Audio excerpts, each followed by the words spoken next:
الحمد لله وكفى وسلام على عباده الذين اصطفى اللهم صل على سيدنا محمد وعلى آل سيدنا محمد وبارك وسلم۔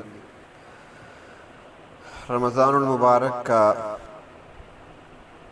بابرکت مہینہ شروع ہونے والا ہے۔ کل انشاءاللہ چاند دیکھیں گے لوگ رمضان المبارک کا۔ تو کچھ ساتھیوں نے سوال کیا کہ ماہ رمضان کا چاند دیکھ کر کون سی دعا پڑھنی چاہیے، کون سا عمل کرنا چاہیے، کیا پڑھنا چاہیے۔ اور اس کی وجہ یہ بنی کہ مختلف لوگ مختلف حوالوں سے مختلف باتیں نقل کرتے ہیں اور دوسروں کو بھیجتے ہیں، جن میں پڑھنے کے لیے کچھ نہ کچھ بتایا گیا ہوتا ہے کہ چاند دیکھ کر یہ عمل کیا جائے، چاند دیکھ کر یہ عمل کیا جائے۔ تو لوگ پریشان ہو جاتے ہیں کہ اب ہم نے کیا کرنا ہے، کیا پڑھنا ہے۔ تو اس سلسلے میں پہلی گزارش یہ ہے کہ اسلام ایک مکمل دین ہے۔ اسلام نے کوئی ایسا موقع نہیں چھوڑا جس کے لیے ہمیں کوئی نہ کوئی عمل اور لاہ عمل بتایا نہ ہو۔ اندازہ لگائیں کہ جس دین نے ہمیں استنجا کرنے کا طریقہ بتایا، بلکہ استنجا کرنے کے لیے جو پتھر اور ڈھیلے استعمال کیے جاتے ہیں ان کو زمین سے اٹھانے کا طریقہ بتایا ہے، کھجور کھانے کے بعد گٹھلیاں پھینکنے کا طریقہ بتایا ہے، تو کیا اس دین نے، اسلام نے ہمیں اتنے اہم مہینے رمضان کا چاند دیکھنے کے موقع پر کوئی اگر دعا ہوتی یا کوئی مناسب ہوتا تو کیا ہمیں نہ بتایا جاتا؟ اس جگہ کو خالی چھوڑ دیا گیا؟ ایسا نہیں ہے۔ بات در حقیقت یہ ہے کہ اللہ کے ہاں عمل وہی قابل قبول ہے جو نبی اکرم صلی اللہ علیہ وسلم کے طریقے کے مطابق ہو۔ آپ صلی اللہ علیہ وسلم کی پوری مبارک زندگی ہمارے سامنے ہے، اور زندگی کا ہر عمل امت کے سامنے موجود ہے اور محفوظ ہے۔ آپ صلی اللہ علیہ وسلم جب چاند دیکھتے تھے تو چاند دیکھنے پر دعا فرمایا کرتے تھے، اللہم اہلہ علینا بالامن والایمان والسلامت والاسلام۔ چاند کو مخاطب کر کے فرماتے ربی و ربک اللہ، یہ دعا پڑھا کرتے تھے۔ رجب کا چاند دیکھ کر آپ نے یہ دعا پڑھی تھی، اللہم بارک لنا فی رجب و شعبان وبلغنا الی رمضان۔ اور رمضان کا چاند جس طرح باقی چاند دیکھتے تھے اس طرح آپ نے وہی دعا پڑھی جو چاند دیکھ کر پڑھی جاتی ہے۔ ہاں، اس کے علاوہ کچھ بزرگوں کے کچھ تجربات اور مشاہدات کتابوں میں نقل کیے گئے ہیں۔ ان میں سے جو مستند شخصیات ہیں ان کی روایات کو ہی لیا جانا بہتر ہے۔ ہمارے پاکستان کے اس شعبے سے تعلق رکھنے والے بہت بڑے عالم حضرت علامہ حسن ارشد ثاقب رحمۃ اللہ علیہ، چند دن پہلے ان کی وفات ہوئی۔ انہوں نے ارشاد العاملین،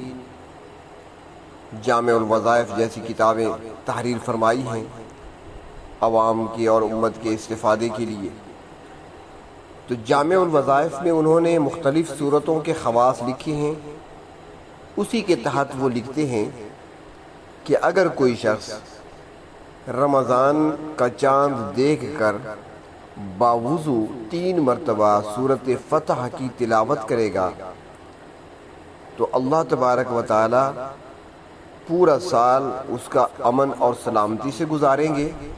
وہ امن میں رہے گا، سکون میں رہے گا اور ہر قسم کی پریشانی سے محفوظ رہے گا۔ یہ انہوں نے تجربات نقل کیے ہیں۔ تو اگر عمل کرنا ہے تو پھر یہی کر لیں کہ رمضان کا چاند نظر آئے، کیونکہ چاند اکثر اسی وقت ہی نظر آتا ہے جب نماز کا وقت ہوتا ہے، تو نماز مغرب کی پڑھ لیں اور پڑھنے کے بعد 3 مرتبہ سورۃ فتح پڑھ لیں، اور سورۃ فتح پڑھنے کے بعد اللہم افتح لی ابواب رحمتک، یا اللہ میرے لیے اپنی رحمت کے دروازے کھول دیجئے۔ یہ رحمت کا جو لفظ ہے اس کے اندر ساری چیزیں آ گئیں، اس کے اندر رزق بھی ہے، اس کے اندر اولاد سے جو خوشی ملتی ہے انسان کو وہ بھی شامل ہے، اسی کے اندر دنیاوی عزتیں بھی ہیں، اسی کے اندر عبادت کا مزہ اور سرور بھی ہے، اسی کے اندر اللہ تبارک و تعالیٰ نے سب کچھ اکٹھا رکھ دیا ہے۔ تو بندہ جب یہ پڑھے گا تو اللہ تبارک و تعالیٰ اس کے لیے رحمتوں کے دروازے کھول دیں گے، اور جس کے لیے رحمتوں کے دروازے کھلتے ہیں اس کے لیے سارے دروازے کھل جاتے ہیں، رزق کا دروازہ بھی، آسانیوں کا دروازہ بھی، مشکلات کے حل کا دروازہ بھی، یہ سارے دروازے پھر کھل جاتے ہیں اس کے لیے۔ تو اس لیے بہتر ہے کہ سورۃ فاتحہ 3 مرتبہ پڑھ لیں، اس کے بعد اللہم افتح لی ابواب رحمتک یہ پڑھ لیں، آپ 11 مرتبہ پڑھ لیں یا 21 بار پڑھ لیں، اور اس کے بعد پھر دعا مانگیں۔ بہتر تو یہ ہے کہ 2 رکعت نماز نفل حاجت پڑھیں،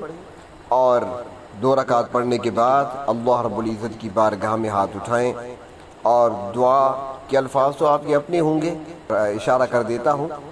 کہ آپ دعا میں سب سے پہلے اللہ کا شکر ادا کریں، الحمدللہ اللہم لک الحمد ولک شکر،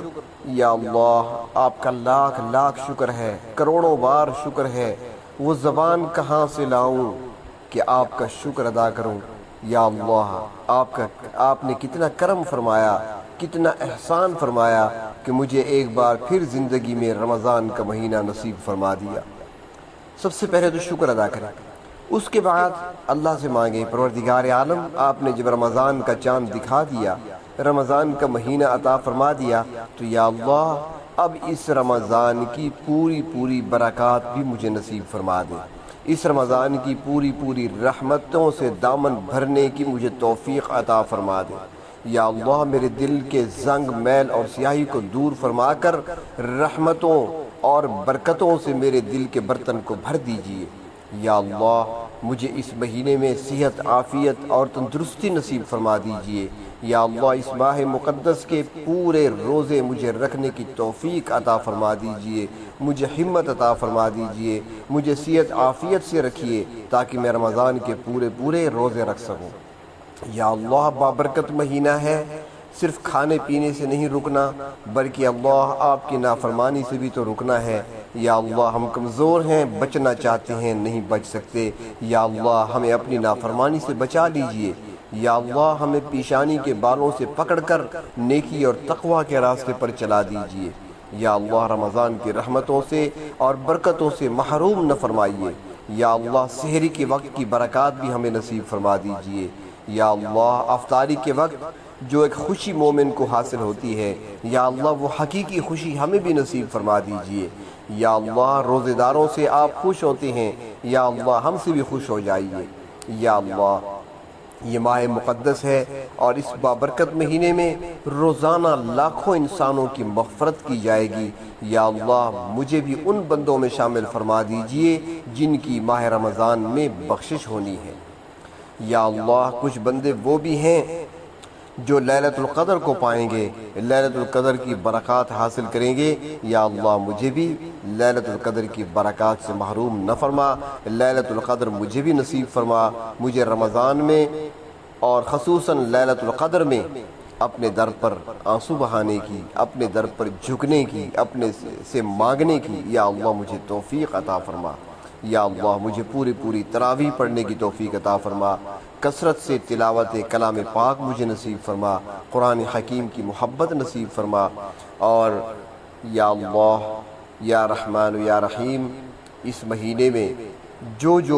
رحمتیں نازل ہوں گی، جو خیریں نازل ہوں گی، یا اللہ ان سب میں مجھے حصہ نصیب فرما دیجئے، یا اللہ میں کمزور ہوں، مجھے تو مانگنے کا ڈھنگ بھی نہیں آتا، اس ماہ مقدس میں جتنے آپ کے برگزیدہ بندے، آپ کے نیک بندے، صالحین بندے یا اللہ دعائیں کریں گے، ہاتھ اٹھائیں گے، ایسے بھی ہوں گے ان کی دعائیں رد نہیں جاتی ہوں گی، یا اللہ ایسے مقبول بندوں کی دعاؤں میں سے مجھے بھی حصہ عطا فرما دیجئے۔